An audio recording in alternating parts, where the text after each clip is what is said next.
各位同学，欢迎回到中药养颜秘籍课堂。今天给大家介绍几位具有防晒作用的中草药。中草药的天然化学成分也是具有防晒作用，比如中草药中的黄酮类、醌类和香豆素类等天然化合物，可以把紫外线的光能转化为热能和无害的光放射出去，从而有效地阻止了紫外线对皮肤的伤害。中草药中，它的粘蛋白和多糖都能够在皮肤上形成一层保护膜，反射部分的紫外线。下面我们就具体的来介绍一下。第一个，吴茱萸，它是芸香科的植物，成熟的果实，它的气味比较芳香而且浓烈。这种果实有一个特点，水里面浸泡以后，它会有粘液渗出。如果用吴茱萸外洗或者是煎水湿敷，它所含的成分是可以有效的抑制紫外线，从而保护我们的皮肤。另外吴茱萸的提取液对于紫外线有着很好的吸收，特别是在我们前面说的中波，也就是 UVB， 它的吸收的效果更强。那这就说明了吴茱萸它是含有比较强的紫外线的吸收成分，它的防晒能力也是非常强大的。第二就是槐花，槐花就是大家非常熟悉的槐花蜜中的那个槐花。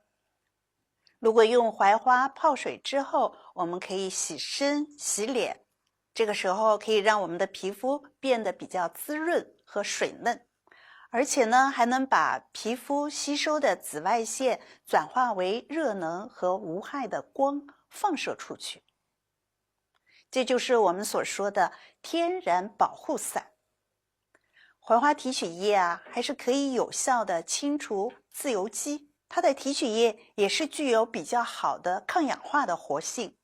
这种提取液在紫外线的性质上是可以和防晒霜相媲美的，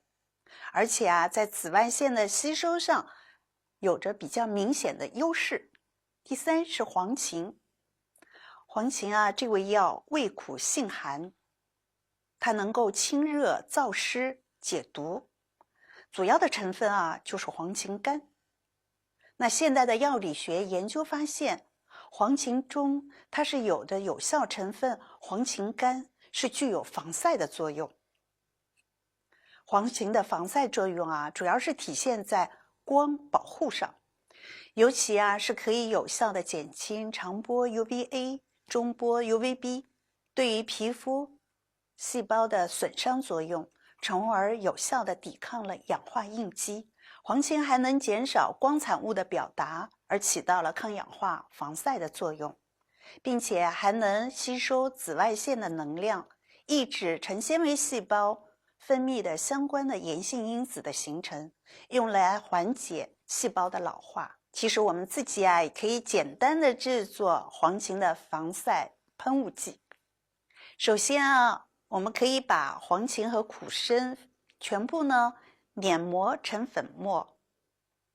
再加入2碗清水，用大火煲15分钟。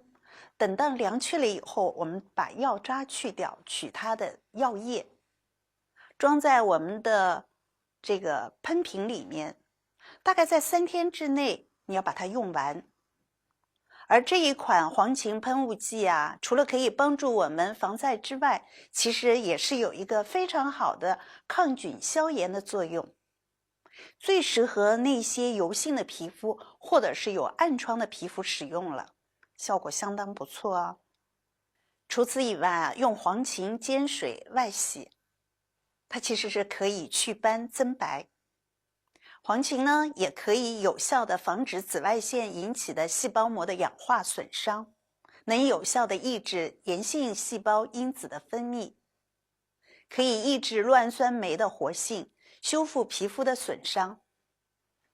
4呢是芦荟，通常以食用或者是保湿，那么出现在我们的生活中。其中它含有芦荟苷防晒成分，可以吸收整个紫外线的波段，能够起到很好的防晒作用。现在的应用啊，有芦荟防晒保湿护肤膏、芦荟凝胶等等。第5呢是金银花。金银花啊，不仅有清热泻火的作用，而且呢，它其中的50%的乙醇提取液可以吸收280到300纳米之内的紫外线，差不多就是我们说的 UVB。那么研究表明，因为金银花里面它所含的绿原酸的分子中的活性的羟基，它可以形成一种具有抗氧化作用的氢自由基，以防止紫外线对人体的皮肤的产生的伤害。那么第6呢是肉苁蓉。肉苁蓉在中医中它可以起到补肾阳、益精血，那么其防晒的成分可能是一种苯乙醇种苷，因为它可以吸收紫外线中的 UVA 和 UVB。 现在的应用呢有肉苁蓉美白防晒霜。第7啊就是薏仁。我们说的米仁，这个大家都非常熟悉。在中医中，米仁啊在中医的临床中，它是可以利水消肿、健脾止泻，而米仁油它是可以吸收紫外线中的 UVC。 现在的应用呢有本草防晒霜。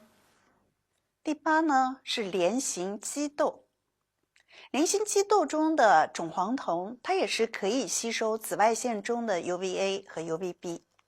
那么现在的应用呢有莲形鸡豆种黄酮霜，可以有防晒的作用。第9呢是黄蜀葵花。黄蜀葵花啊，我们是可以用它60%的乙醇的提取液，在50度超声波底下萃取20分钟，所得到的有效成分，它其中最主要的是金丝桃苷。那么这金丝桃苷其实也是属于一种黄酮的成分，它可以吸收 UVA 和 UVC 这2个波段。那现在的应用有什么样的产品呢？黄蜀葵祛痘美白溶液。第10啊就是茶叶。茶叶大家都知道，而且平时呢经常的品用，因为茶叶里面啊其实它含有比较多的茶多酚，而这个茶多酚就有很强的抗氧化能力。那我们泡了水以后，我们可以擦我们的皮肤，其实啊它有一个非常好的抗衰老和护肤的效果。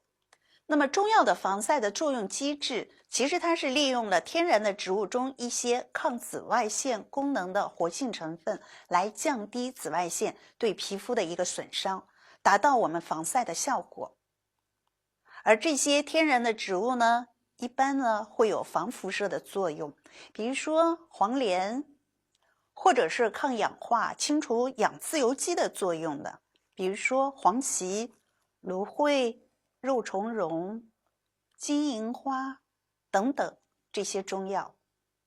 当然也有一些可以抗炎症的一些作用的中药，比如说黄连、黄芩、芦荟、金银花等等。那么也有增加免疫力作用的中药，比如说黄芪啊、芦荟啊、黄连啊等等。那中药呢，其实呢它是一种可以是多方位以及多靶点这样的一个作用的一个机制。那么在防晒效果中，它也体现了这样的一个优势。而且啊，中药或者是天然药物被皮肤吸收以后，对皮肤的影响相对来说比较小。那么中药在未来的化妆品中的应用，也将是我们研究的一个热点。那么以上的中草药除了我们外用以外，当然也是可以泡水饮用，或者是作为煲汤的一个辅料，同样是具有防晒美白的作用。此外啊，我们也有一些小小窍门，我们平时可以多吃一些苹果、石榴等等，也是对皮肤也起到一个防晒美白的作用。那么防晒类的中药，它的研发的前景是如何的呢？我们简单来了解一下。中药的防晒啊，其实它最主要，它是以安全、健康、有效等等这个特点，逐渐的得到了全球的消费者的一个认同。因为中药既可以吸收紫外线而达到防晒的效果，又能够防止氧自由基的形成，同时呢，也可以呢防止皮肤的免疫系统角质化细胞的一个衰退，修复我们的皮肤，以及呢它体现出它的刺激性小。同时在应用过程中也起到了一个延缓衰老的作用。因此啊，利用中药或者天然的药物来开发防晒的一些护肤品，是人们研究和关注的重点。但是中药呢，本身呢，它有它的颜色，这个颜色呢比较深，也是影响到它不能直接的一个应用。而脱色处理了以后，对紫外线的吸收的效果也会受到一定的影响，这样呢，可能就不利于产品的一个开发。当然，在这里植物不同的生长的环境、提取的部位、提取的方式，也会影响到相应的紫外线的吸收的成分的含量。当然，在这里呢，中药这里面的有效成分作为主流化学防晒剂添加到化妆品中，在这里还有一段很长的路需要走，需要去研究。那么随着技术的进步，利用我国丰富的一些中药资源，开发多功能的防晒剂，这必将是今后未来的一个方向。好，各位同学，对于中药的一个防晒，它的机理以及它的应用，今天呢我们就讲到这儿，谢谢大家。